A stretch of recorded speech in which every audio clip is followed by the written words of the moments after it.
Au Nord Kivu et en Ituri, les peuples autochtones pygmées font face à une dégradation de leur milieu de vie naturel, la forêt.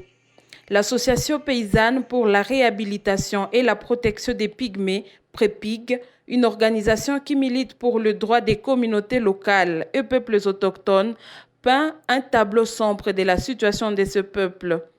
Leur espace sont cibles des terroristes et ADF qui y opèrent, obligeant ce peuple à se déplacer. À cela s'ajoute la surexploitation de leurs terres par le peuple bantou, à l'insu des vrais détenteurs.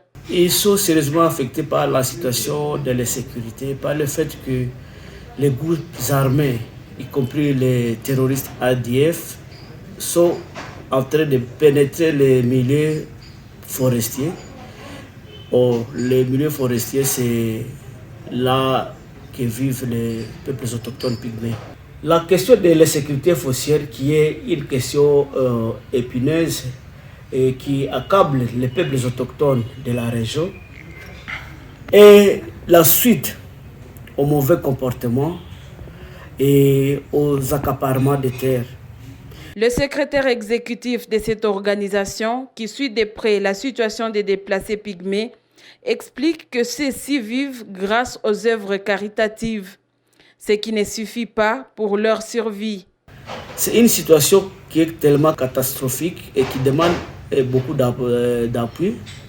Ce qui se fait à travers les actions caritatives, des contributions des organisations comme PREPI, comme CEDIAL, comme les églises et beaucoup d'autres bonnes volontés, et des contributions qui ne sont pas à mesure de satisfaire tout ce qu'il y a comme besoin. Donc, le problème de moyens pour la subvention aux besoins des peuples autochtones à déplacement est vraiment compliqué. Boutele Zikakevire signale une première vague de retours des pygmées dans les agglomérations situées dans la partie ouest de l'axe Mangourejipa. Il appelle les autorités à restaurer la paix pour faciliter le retour des pygmées qui continuent à vivre loin de chez eux.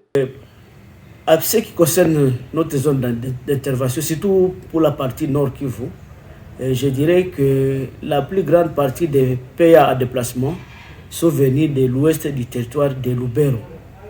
Et là, je dis du secteur de Bapere et une partie de la chefferie de Bassoir.